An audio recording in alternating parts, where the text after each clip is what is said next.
যদি আপনার মনে হয় যে দেয়ালে পিঠ ঠেকে গেছে, কেউ কিছু করতে পারছে না আপনার জন্য, আপনি পরিপূর্ণ ইয়াকিনের সাথে, দৃঢ় বিশ্বাসের সাথে এই 4টা আমল নিয়মিত করবেন। এবং আমি বহু মানুষকে পার্সোনালি এটার পরামর্শ দিয়েছি, ওনারা আমল করেছেন, আমল করে উপকৃত হয়েছেন। এরকম বহু মানুষ আছেন, বৃদ্ধ মানুষ, বাবা ক্যান্সারে আক্রান্ত হয়েছেন অনেক দেরিতে, আল্লাহ তাআলা অলৌকিকভাবে সাহায্য করেছেন।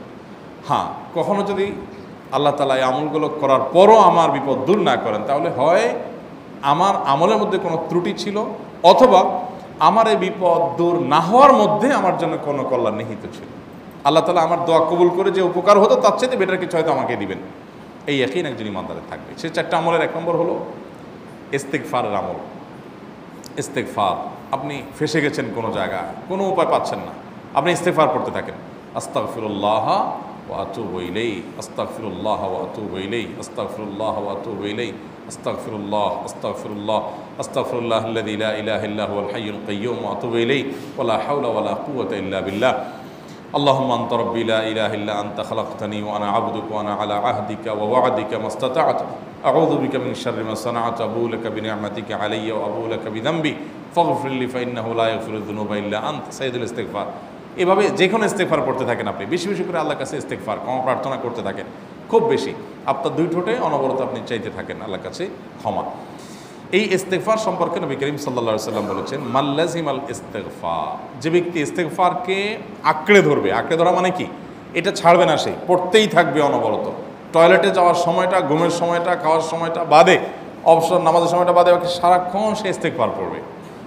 এরকম যদি কেউ করে, আল্লাহ রাব্বুল আলামিন জাআলাল্লাহু লাহু মিন কুল্লি হাম্মিন ফারাজা ওয়া মিন কুল্লি যায়কিন মাখরাজা, সকল পেরেশানি থেকে, সকল টেনশন থেকে বের হওয়ার পথ আল্লাহ তাআলা অলৌকিকভাবে তার জন্য আবিষ্কার করে দিবেন। এবং আমি আমার জীবনে যেটা বলেছিলাম, বিস্তারিত বলতে চাই না, এরকম পরিস্থিতি আসছে যে চোখের সামনে কোনো আপাতত রক্ষার কোনো পথ আর খোলা নেই, এমন ভয়াবহ বিপদ। ইস্তেগফার করতে করতে এমনভাবে আল্লাহ তাআলা সাহায্য করেছেন যে এটা কল্পনা করলেও মনে হয় যে স্বপ্নের মতো। কিভাবে এখন এই লোক এই জায়গায় আসলো আমার সাহায্যের জন্য, এই লোক তো এটা আমি এই জায়গায় আসার কথা না, ঠিক উনি এসে হাজির হয়ে গেলেন এবং উপকারটা, আমার সমাধানটা হয়ে গেল সমস্যা। তো আলহামদুলিল্লাহ, বহুবার আমি পরীক্ষা করেছি, আর আমার পরীক্ষার 2 পয়সার দাম নাই। হাদিসে বলা আছে, গ্যারান্টি দেওয়া আছে, আমার পরীক্ষা করলেই কি না করলেই। তাহলে একটা আমল হলো কি, ইস্তেগফার। সব সময়ের জন্য এটা কন্টিনিউয়াস করবেন, আর এমনিও অবসর সময় ইস্তেগফার করবেন। আরবদের মধ্যে সৌন্দর্য আছে, তারা বিভিন্ন ডাক্তারের ওয়েটিং রুমে বা বিভিন্ন জায়গায় মানুষ যেখানে অপেক্ষা করে পাবলিক প্লেসগুলোতে লিখে রাখে ইস্তেগফার করুন, আপনার হাইওয়েগুলোর পাশে লেখা থাকে ইস্তেগফার করুন, এবং তারা আসলে একটু পরপর দেখা যায় ইস্তেগফার করে। ভালো মন্দ গুণ সবার মধ্যে আছে, তাদের এই ভালো গুণটা আছে, ইস্তেগফার বেশি বেশি করা। আমরা ইস্তেগফার সচরাচর এইভাবে অনবরত অবসর সময় করার অভ্যাস অনেকের মধ্যেই নাই। আমরা এটা চালু করবো ইনশাআল্লাহ। বিশেষ করে যখন কোনো সমস্যা হবে তখন ইস্তেগফার চলতে থাকবে মুখে অনবরত, ধীরে ধীরে মহব্বতের সাথে নিজেকে, নিজের পাপ অপরাধগুলোর কথা স্মরণ করে আল্লাহর কাছে মাফ চাইতে থাকবো, পেরেশানি দূর হবে ইনশাআল্লাহ। 1 নাম্বার 2, দুরুদ। নবী করিম সাল্লাল্লাহু আলাইহি সাল্লামের প্রতি দুরুদ পাঠ করা, এটা যদি আপনি নিয়মিত করতে থাকেন মহব্বতের সাথে, আল্লাহুম্মা সাল্লি আলা মুহাম্মদ ওয়া আলা আলি মুহাম্মদ কামা সাল্লাইতা আলা ইব্রাহিম ওয়া আলা আলি ইব্রাহিম ইন্নাকা হামিদুম মাজিদ, আল্লাহুম্মা বারিক আলা মুহাম্মদ ওয়া আলা আলি মুহাম্মদ কামা বারাকতা আলা ইব্রাহিম ওয়া আলা আলি ইব্রাহিম ইন্নাকা হামিদুম মাজিদ। আপনি একবার ছোট দুরূদ যদি পড়েন, সাল্লাল্লাহু আলাইহি ওয়াসাল্লাম, সাল্লাল্লাহু আলাইহি ওয়াসাল্লাম, আল্লাহুম্মা সাল্লি আলা মুহাম্মদ ওয়া আলা আলি মুহাম্মদ, শুধু এইটুকু পড়েন। জাযাল্লাহু আন্না মুহাম্মাদাম মা হুয়া আহলু, শুধু এইটুকু পড়েন। আপনি এভাবে যেই কোনো দুরূদ নবী করিম সাল্লাল্লাহু আলাইহি ওয়াসাল্লামের প্রতি যদি পড়েন এবং পড়তে থাকেন অনবরত, ইস্তেগফারের পাশাপাশি দুরূদের ক্ষেত্রে নবী করিম সাল্লাল্লাহু আলাইহি ওয়াসাল্লাম বলেছেন যে এইটা তোমার জন্য যথেষ্ট হয়ে যাবে। তুমি যদি আল্লাহর কাছে আর কোনো দোয়া করতে না পারো, শুধু দুরূদটা পড়ো, তোমার সব পেয়ে যাবে, কিচ্ছু লাগবে না। এক সাহাবী বলছেন, রাসূলুল্লাহ, আমার দোয়ার মধ্যে দুরূদ কত % রাখবো? আমি তো আমার অনেক কিছু আল্লাহর কাছে চাইবো, দুরূদ মানে তো নবীজির জন্য দোয়া, মানে আমার জন্য তো আমি দোয়া করবো, আপনার জন্য দোয়া কত % করবো? 1/3, 1/4, তারপরে হাফ, এবার বিভিন্ন পার্সেন্টেজ বলছিলেন তিনি। নবী করিম সাল্লাল্লাহু আলাইহি ওয়াসাল্লাম বলেছেন যে হ্যাঁ, এর বেশি করতে পারলে আরও ভালো, আরও ভালো। তো ভদ্রলোক এর বেশি, ওই সাহাবী রাদিয়াল্লাহু তাআলা আনহু, তিনি এর বেশি বাড়াতে একটা পর্যায়ে বলছেন যে আমি সব দোয়া আপনার জন্য করি।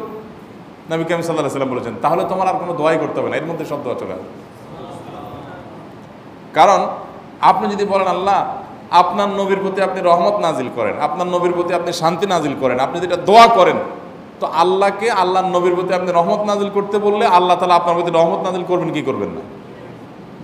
আপনি কাউকে খুশি করতে চান, কার কাছ থেকে কিছু আদায় করতে চান, তার ছেলেটারে যদি হাদিয়া তোহফা দেন, আদর যত্ন করেন, তো বাই ডিফল্ট অটোমেটিকলি ওই লোকের সিম্পেথি আপনার দিকে আসবে কি আসবে না?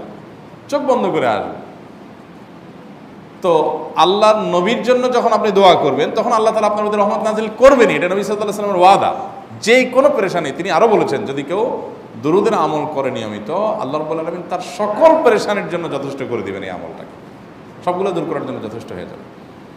এই দুরূদের আমলটা আমি দেখেছি সুবহানাল্লাহ গুলির মতো কাজ করে। আজকের ঘটনা, এক ভদ্রলোক সকালে একটা টেলিভিশন চ্যানেলে, বেসরকারি চ্যানেলে প্রোগ্রাম শেষ করে নামছিলাম লিফটে, তো উপস্থাপক উনি বলছিলেন যে ভাই মানে দুরূদের আমল পড়ে আমি কিছুদিন আগে একটা ইয়াতে মানে এমন একটা অবস্থা যে এইটা থেকে বের হওয়ার কোনো পথ আর নাই, শুরু করলাম দুরূদ অনবরত, এরপরে আল্লাহ তাআলা আমাকে এমনভাবে উদ্ধার করলেন আমি কল্পনা করতে পারিনি।